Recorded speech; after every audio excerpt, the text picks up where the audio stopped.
तो hello friends, आज हम लोग एस सी वर्मा का ज्योमेट्रिकल ऑप्टिक्स का क्वेश्चन नंबर 7 सॉल्व करेंगे। तो चलिए शुरू करते हैं। यहाँ क्वेश्चन नंबर 7 है, पेज है 412। क्वेश्चन कह रहा है कि पहले गिवन में क्या कर रहा है हम लोग। क्वेश्चन में गिवन में कह रहा है कि एक कनकेव मिरर है हमारे पास।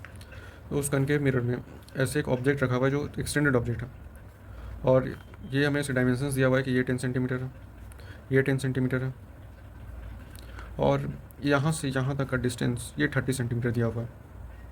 ठीक है, और फोकल लेंथ इसका 20, इसका रेडियस ऑफ कर्वेचर वो 20 सेंटीमीटर दिया हुआ है। हमें फाइंड क्या करना है, हमें फाइंड आउट करना है लेंथ ऑफ द इमेज। हमें तो इमेज का लेंथ निकालना है। तो आइए कॉन्सेप्ट देखते हैं। कॉन्सेप्ट कह रहा है कि कनकेव मिरर का रिफ्लेक्शन प्रॉपर्टी लगने वाला है। रिफ्लेक्शन प्रॉपर्टी, उस पर हमें रे डायग्राम सोचना होगा।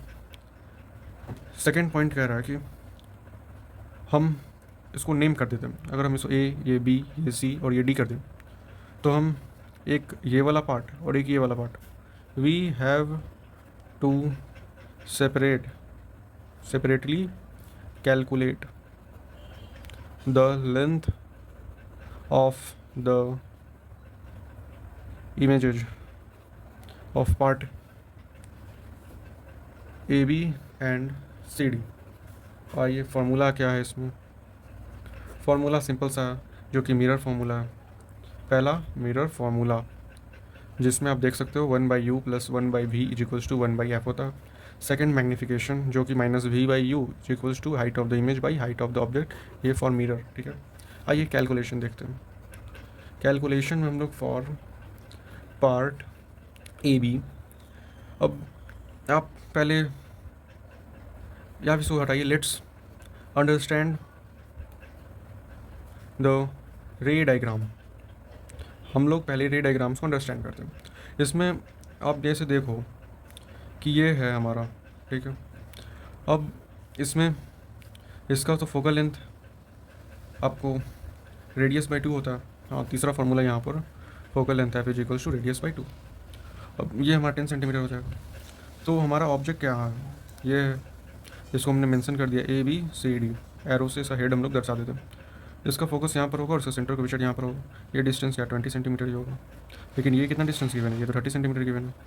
और अब आपको ये मालूम होगा कि हम सेंटर के पास जितना आते हैं, इमेज सेंटर से उतना दूर जाता है। तो ये सेंटर से पास है, तो इसका इमेज यहाँ पर बनेगा, एक्सटेंडेड बनेगा। Let's me change the colour of the pen. Yes, ये इसका इमेज बनेगा बी डैश ए डैश, और इसका इमेज छोटा सा बनेगा C dash D dash. Okay, हमें इसी का लेंथ फाइंड आउट करना है। नाउ आइए देखिए यू क्या होगा। आपकी सुविधा के लिए मैं यहाँ पर फिर से डायग्राम बना देता हूँ। हम लोग इस पार्ट ए बी की बात कर रहे हैं, जिसमें ये क्लियरली गिवन है कि ये डिस्टेंस 30 सेंटीमीटर है और इसका फोकल लेंथ 10 सेंटीमीटर है। तो यू क्या हो जाएगा -30 सेंटीमीटर। हमें साइन कन्वेंशन से इसको पॉजिटिव और इसको नेगेटिव माना है। इसमें वी क्या है वो नहीं मालूम है। फोकल लेंथ एफ क्या है, -10 सेंटीमीटर होगा। आपको यहाँ साइन कन्वेंशन देखना होगा, उससे मिस्टेक्स हो सकता है। फिर यूज़ करेंगे using mirror formula 1/u plus 1/v is equals to 1/f। इससे आप यहाँ पुट करोगे तो 1/-30 plus 1/v is equals to 1/-10, 1/v is equals to 1/30 minus 1/10। इससे क्या मिलेगा आपको, -2/30 equals to v is equals to -15 centimetre. इससे यह पता चला कि जो हमारा इमेज है, अगर ये सेंटर का विचर ये फोकस है, तो हमारा इमेज ये यहाँ से 15 सेंटीमीटर पर बना है। ठीक है, अब यहाँ पर हम लोग magnification m is -v/u is equals to height of the image by height of the object. So यहाँ पर आप पुट करो -15/u कितना है, -30 is equals to height of the image, height of the object कितना 10 सेंटीमीटर दिया हुआ है। तो यहाँ से आपको पता चलेगा कि हाइट ऑफ द इमेज, जो कि हमारा height of the part A dash B dash है, ये रहा बी डैश, ये रहा ए डैश, इसका इमेज और इसका इमेज से फोकस के वो हमारा 5 सेंटीमीटर है। और निगेटिव में साथ आया जो बता रहा है कि ये इमेज रियल एंड इन्वर्टेड है। Similarly for part C D,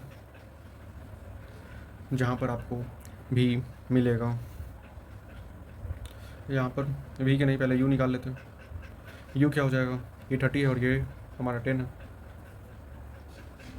तो यू हमारा -40 सेंटीमीटर हो जाएगा। वी नहीं मालूम है, फोकल लेंथ हमें मालूम है जो कि -10 सेंटीमीटर होगा। इससे आप वी निकालना, ठीक है। और इसका मैग्नीफिकेशन यूज़ करके आप height of the part C dash D dash निकाल लेना। अब आंसर क्या होगा, आंसर में यहाँ पर मैं छोड़ रहा हूँ, आंसर में आपको ये वाला लेंथ प्लस ये वाला लेंथ जो इसका आएगा और प्लस ये वाला length, that means height of the part A dash B dash plus height of the part C dash D dash plus ये वाला डिस्टेंस जो कि हमारा, इसको V2 मान लें और इसको V1 मान लें, तो V2 minus V1। Okay guys, ये आपका आंसर हो जाएगा।